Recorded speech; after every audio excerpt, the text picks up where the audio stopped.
My name is Kimberly Espina. I'm a food photographer and lifestyle photographer first and foremost. I've shot for clients like Sony. My work's been featured on the BBC. I've shot for Ottolenghi. I generally shoot cookbooks. That's really what I do mainly. And I'm also an educator. I have online courses, and I just met one of my students, which was very lovely. And I also teach workshops. And then I really started as a food blogger. So I started as a plant-based food blogger, and from there just got known for my photography, and that kind of grew. And I'm an author as well. I have 2 books, 2 Amazon best-selling books, Creative Food Photography and How to Make Your Food Famous. I also mentor and do like business consultations for food photographers and food content creators like you. And I have a podcast as well in English. So if your English is good, it's all about food, photography, and also social media. So I wanted to chat today mainly about carousel posts and why I think they're like a growth hack that so many of you are still sleeping on, I'm pretty sure. I appreciate that many of you know what carousels are, but I still wanted to take a minute or two just to talk you through. So, carousel posts ultimately are posts that you put on your grid. They're like little slideshows. And what I love about them is that you can share photos. So those of you who, like me, started as a food photographer and you still want to share photos, carousels are just the best way to do it. They're way more powerful than if you were just to post, a static photo. You can also share short clips. So take elements of your reels and incorporate those into your carousel.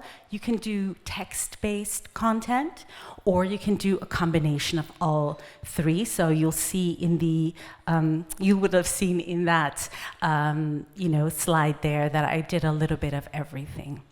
I love it so much because it's really an opportunity for you to share things a little bit with more depth, with more gravitas, go into storytelling, take your audience on a journey on a very different pace than, say, you would be used to in a reel. Reels are very fast. And if, like me, you like things a little slower, I think carousels are just so wonderful. But most importantly, I think we have to be very strategic about what we share. And carousel posts are performing so well. So from a very strategic growth monetization perspective, carousels are simply a must. It's something that Instagram is pushing. And then we need to understand, why would Instagram be interested in this? Why is it doing better than, say, a static post? Ultimately, Instagram always wants us to stay on the platform for longer. And so if we have a carousel post with, say, 6, 7, 9 slides, for people to move through that just takes time. So it's a really good indicator of how engaged people are with your content. So why and how would you use a carousel post? So I think they're great for anything step-by-step. So most of you, I think, are food content creators, am I right? Yeah? So it's a great way to share a recipe. I think especially a recipe that is maybe a little bit more complex, that has a few more steps, like, say, something like making ravioli or dumpling, or even like bread making, things that are a little bit more intricate. Carousels are just so beautiful. For me, like an educator, I don't know if some of you are that as well. Like if you wanted to teach something, I love carousels for that too. And they're great also for things like transformational things. So I don't know if anybody here in the room does like healthy recipes, for example. Like it could be something about, this was my inflammation tummy before I went gluten-free, and this is what I look like now. Something like that is very, very powerful. Also for photo dumps, and I'll come back to this, and it might link a little bit. I heard somebody was going to do a presentation about AI. I think the way that we as humans separate ourselves is to really show the human side. So I love photo dumps. Adina, I'm just going to look at you because we spent yesterday together. Adina does beautiful ones where she says, this is what I loved in the month of May, or this is, this was my weekend, or I might do one, and this is what Romania was like, or something a little bit more personal. I think it just gives It builds connection, and carousels are beautiful for that. And of course, storytelling. There's like a journey that you can take people on with your carousel. I also think just from a product perspective, like I don't know if some of you have, I don't know, a bakery or something where you want to show different parts of the business or product, like maybe you sell granola, you want to share what it looks like in the pack, what it looks like in the bowl, on top of a smoothie, that kind of thing. So you can just show different things. And also for those of you who work with clients, like say you have a KitchenAid mixer or something like that, just really showing how you would use it in different scenarios. Clients really love that. And then, as I mentioned before, educational content, that's my wheelhouse. That's what I love carousels for. As I mentioned before, I think they're performing so well. So for me, you know, from a strategic monetization perspective, it's not, oh, will I do it, won't I? I think it's a must. Just like, I mean, everybody here should be doing reels, everybody here should be doing carousel posts. And even if you don't like it, I think it's a good skill to learn how to create really beautiful and engaging ones, because it might be something that your clients will ask of you. And I'm going to show you the second point. I will show you some stats. So if I forget, just remind me that I skipped over this. And as I mentioned, prospective clients also really love it because it's a great way to see your work and to see how you could work together. So what is the case against carousels? I will say, compared to, say, a static post, they do take a little bit of time to put together.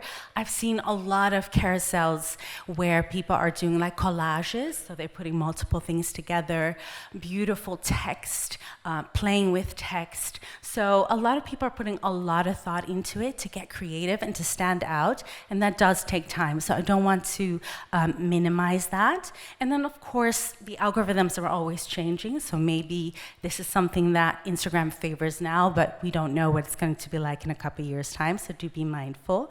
And the other thing is, it doesn't matter how great and amazing your carousel posts is, if the first one or two slides don't have a strong hook, nobody's going to swipe through. So we're going to take a minute to really look at that. But that is something I want you to keep really at the forefront of your mind, and I'll show you the impact of that as we move through the presentation. Is everybody still with me? Are we bored yet? Not yet? Okay, good. Great. So I'd love to show you 3 different carousel covers that all, I think pretty much all of them had like 1 million views, something like that. So I chose this from my Explore page, things that came up and that did really well. And I'm really a geek. Ultimately, I'm a super geek. So I always try to understand, why did this perform well, and what can I take from that and make it my own, right? Because I don't want to copy, but I want to understand what works, like how do people think, right? So the first one is a text-based one, and even though we're food bloggers or food content creators, it's still something we can do, especially as our hook, as our first slide. We have to think about how our content appears on the Explore page, if growth is something we want to do, impact, reach.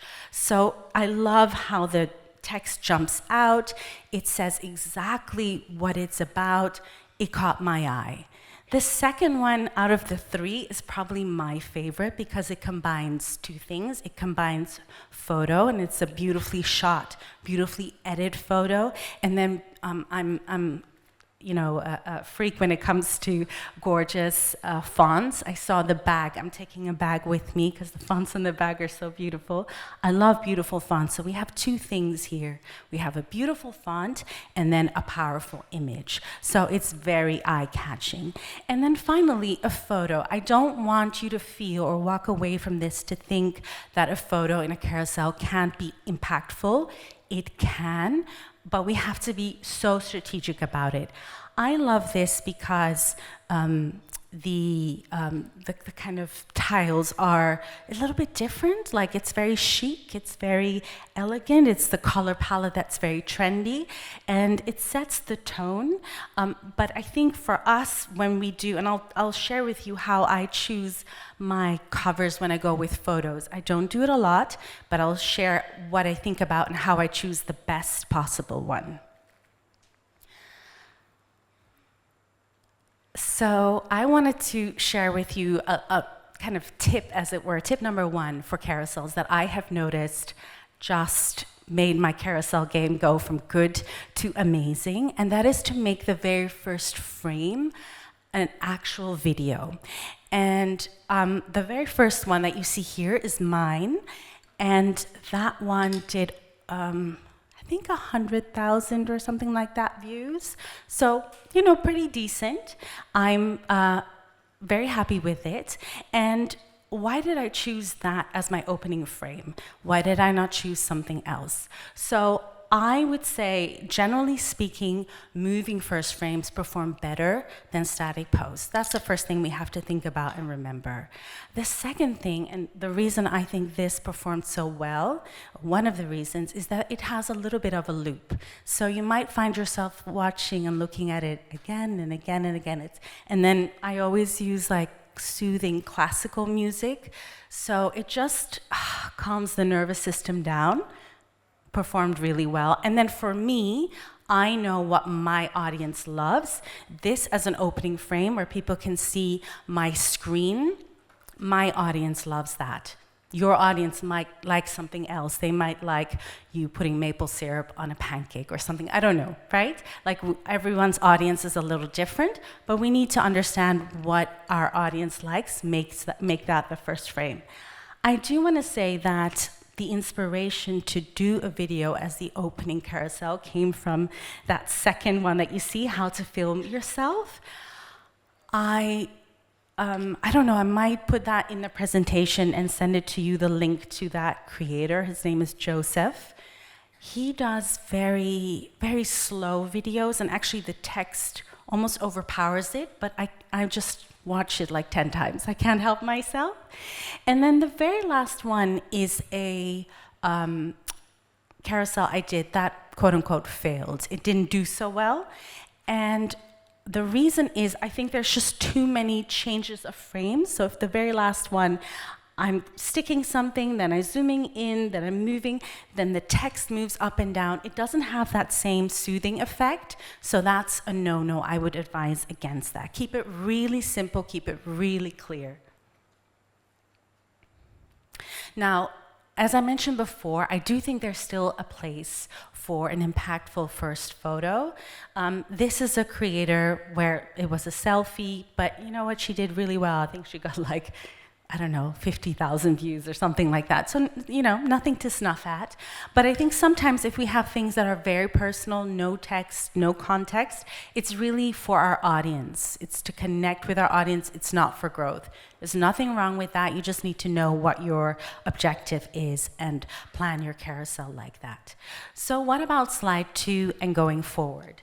I think slide 2, these are connected to the ones I showed before, needs to be a continuation. So the first one here is about kind of like a text, like getting us interested in the story, getting us interested in what's going to happen next. Same with the second one. So what they did there, which I think is really very powerful, is they went straight into adding value. So we had that first slide. Remember I said I love that one with the man with the text. So the second slide, straight into it. For this creator, the first one here, she gives a little bit more context. She gets us excited about it. There's a little arrow, so we know we need to scroll. And that third one is connected to that slide I showed you with the tiles. So it means that there is a continuation of styles, of message, that kind of thing.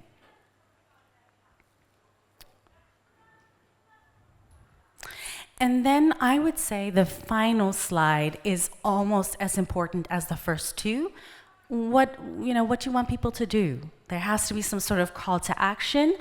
Out of these three, I think the second one, I don't know if you would agree with me, is the most impactful. It's a very clear call to action. I love how bold the text is.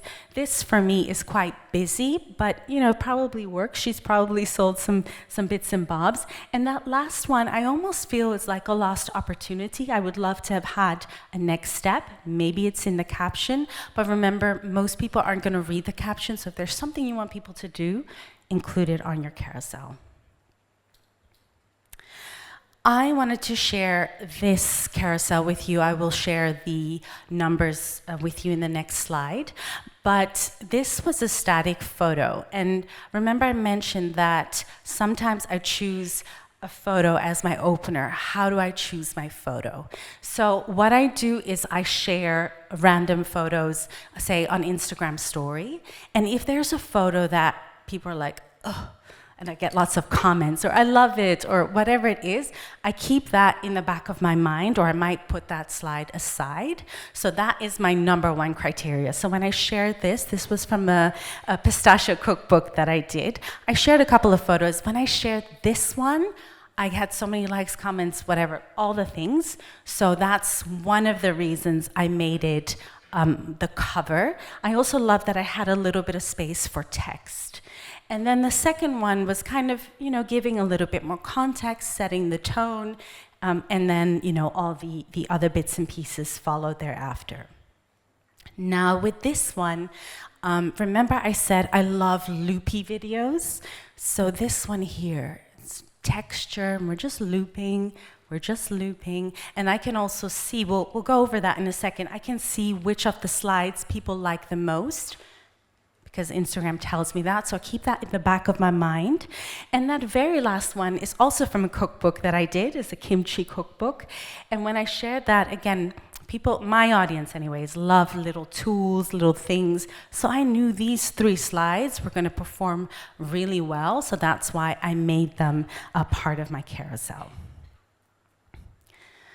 So I wanted to share with you again the stats for that. So I got more than 100,000 views. And for me, the next couple of bits are actually the important bits. Non-followers, if growth is my aim, and that is my aim for this year, it reached a lot of non-followers, which is always a good start, had a fair amount of saves, and then click through. So as I mentioned, I have online courses. I teach food photography, I teach food styling. So I've made a lot of sales through this carousel, because that was one of my goals, right? Like to make money, basically. Okay, so I wanted to go to the first growth hack. I wanted to talk you through how I do that and how I think about that. Also, for me, February to end of June is cookbook shooting season. So I can only post once a week on Instagram. I cannot do any more. So I have to make sure that what I post reaches the right people and does what it needs to for me, right? So this is a reel, and you're gonna see this reel, this pattern, this thing a couple of times. That's on purpose. So this got 1.3 million views, 6.2K saves, follows, etc., etc. I want you to pay close attention to the saves, the follows, the profile visits, and the links. That's really the most important thing. On all metrics, it's done pretty well, right? Like, it's a good reel. I was happy with the performance. Okay, so can we keep those numbers roughly in the back of our mind? Ready? So I didn't have time to create new content because mamahood, life, all the things. So what I did is I took that reel because it was successful and I turned it into a carousel post. So I've just broken down what those are. So we already know that first slide. I've showed you that one before. That's that loopy one. Why did I use that as my first slide? Because I know there's 1 or 2 frames that my audience loves. Seeing my screen is one of them. For you, it might be, again, the maple syrup on the pancakes. It might be the cheese pool. I don't know your audience. You will know your audience. I remembered, okay, having that screen there, people love that. So I opened my carousel with that. The second one is really important. We're going to come back to this because this is really the crux of the presentation, okay? So let's keep that in the back of our minds. The second one is, it's like your second hook. I'd like you to think about your second frame in your carousel as your second hook. And then the last one was a call to action, join my Food Reels course, or whatever it is.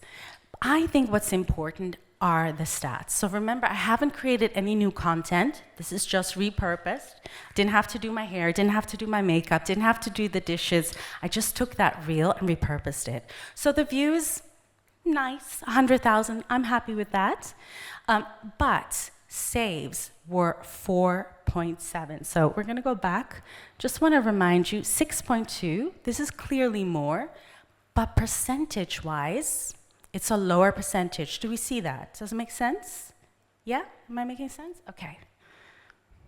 So I'd like us to think about, I don't know if anybody can say, what does that indicate that we have almost a 5% save rate compared to a 0.6% save rate with the reels?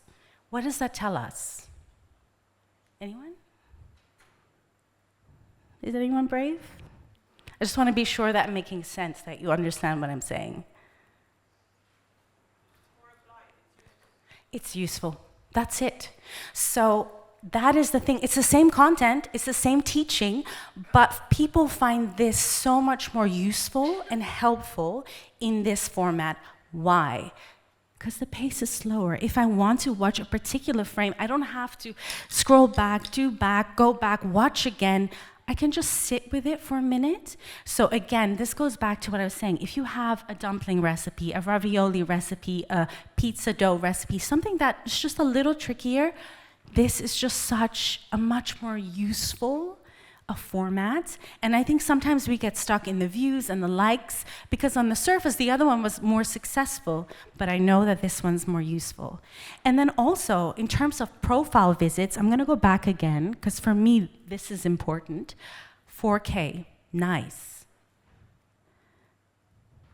2K, much nicer for this amount of people. Because ultimately, I want people to come to my profile, check out what else I'm offering, follow, click the link, purchase from me, right? So I know that from my perspective, positioning myself as an authority figure, as somebody who knows what they're talking about, this is so much more powerful. Okay, so that was growth hack number 1, repurposing a really popular reel into a carousel. So the second thing, remember I talked to you about that second hook. I want you to look at, unfortunately I cannot stop each video individually, but the first video has 1.2K likes, the other one has 16K likes. Okay, so I have figured out there's 2 hooks that my audience loves. One is the screen of my phone. The other one is me placing my phone stand down. Those are 2 tried and tested hooks for my audience. You probably have something too, right? I don't know what it is. I know that if I start my video with me placing that down, it doesn't matter if I'm wearing black, green, yellow, it does not matter. That movement gets people excited and interested. So, you know, if I want to then get 1 million views on all my reels, all I have to do is put that hook, right? No. Because I did the same hook in both of these, and there's a huge difference in likes. So I, being the geek I am, I warned you, I am a geek, I wanted to understand why. Like, why is it not working? And what I realized, it's the second frame, the second hook, that determines whether people are going to keep watching. So in that first one, the pasta, I'm teaching a pasta thing. The second frame, you'll see it come now, is this wide shot of me putting the ingredients down. People are not interested in that. People, whatever. With the other one that's coming now is a top-down. It's a top-down perspective. There's something about the hook number 1, and then hook number 2 is the top-down perspective. When I do that, it doesn't matter if I'm making a smoothie, a pasta, a salad. If I do those 2 hooks next to each other, I get 1 million views. That's my audience. So that is wild. So, of course, knowing that first hook and the second hook, I applied that to my strategy. But what else can I do? I have created, I don't know where everybody edits, I edit in VN, and so I can create like a template, and so I can shoot a new recipe, follow that exact format and just slot it in. So if I wanted to grow for whatever reason before a launch or something like that, I just slot the clips in. So this is, as you'll see, it's the placing the tripod down. It's the view, that top-down view. It's that format. I call it a blueprint, a template, and I can use that again and again and again if I want it to grow. I don't do it so much, but it is a little hack, and it is helpful to know and to create your own hack as well. And then one more thing, I wanted to, again, I don't know if you all know Thomas Straker. He's like an English chef. He went super viral. He does like different flavored butters. And he figured out his hook. It's where you get the butter, and he kind of does it, and it turns into like a little, I don't know, like a little ball. Write this down, check it out. And he created a whole series of it. It's called All Things Butter. So he creates like chive butter and basil butter, and and of course every single video went viral because he followed that. He knew what his hook was, and he knew what his second hook was. And then finally, I'm going to jump over this because I don't have so much time left, but trial reels. If you're in doubt about your hook, what I sometimes do is, as you can see, the second one was the one that I ultimately also ran with. I tried a couple of different hooks. I tried different tempos. I tried different things to see what works. I think that's especially helpful if you've got a brand collaboration and you really want it to do well, to kind of test things out. Personally, what I do is I run the trial reel, and then I leave the trial reel running in the background, and then I slightly change things and then run the winning reel, as it were, on my grid. So I have 2 reels running in different universes, but they're practically the same thing. So yeah, this is what I have in trial. So yeah, go for it. Or actually, just because of time, I think there's questions at the end, and if not, come and see me. Great. I just want to be sure I get everything. I did want to take a minute also to talk about food and light. I'm going to brush over this because I'm going to assume that most of you know this, but I still wanted to touch on it. So I work just with natural light 99% of the time. I have a very big window, and it really makes things just extra delicious. I work very close to my window, and I personally love working with backlight the most. So if you ever look at my work, you'll probably see the shadows coming towards you. I think food generally just looks extra beautiful with backlight, and you wouldn't think that backlight or sidelight makes a difference, but it does, and I invite you to have a play with that. And also, I don't use diffusers at all. I love the depth. So the image on the right is without a diffuser. I love the depth that comes from just letting natural light do its thing. But this is a vegan burger. So if I were to shoot this, I probably would use a diffuser just so you can see more texture, and clients do like that. So sometimes it's worth kind of double checking what they want and what they're looking for. Sometimes they get a little bit uncertain about shadows. And really think there's so many ways to set ourselves apart from AI and to create a signature look. And how you play with light and shadow is one of them. So don't underestimate the power of that. And I was walking through your city yesterday, and just you have so much gorgeous light. I cannot believe it. So really, it's so unique. It's very different to the light I have in London. So, capitalize on that. Bring that warmth into your work. I think it will help you set apart, especially if you are thinking about a more international market.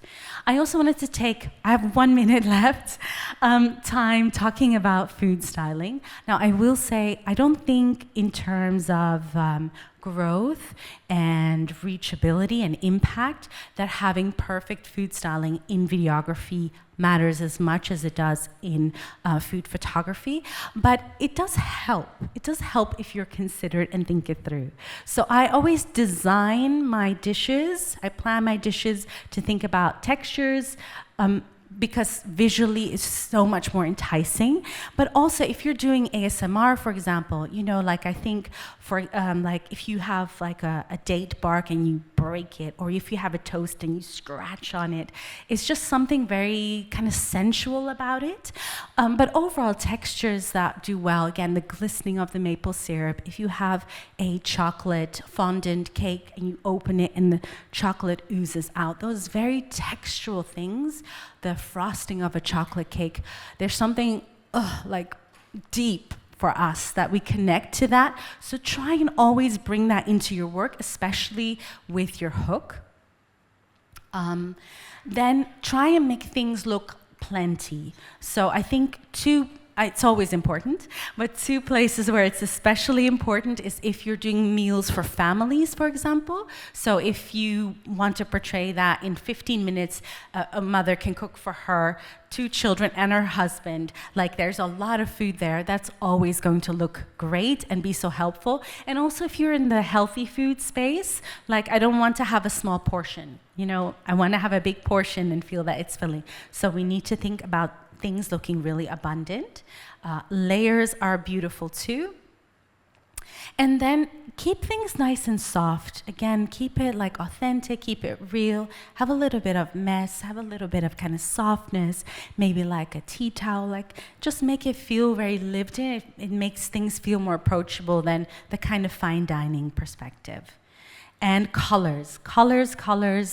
I think the reason that I think matcha is so popular compared to, say, other, beautiful teas is that vibrant color. And if you pour it over ice, like, it's just so beautiful. How can that not be enticing? The very last thing I wanted to do was just to talk about framing in videography. And I will say, just like the food styling, it's not going to be the make or break in terms of what's going to get you the most follows.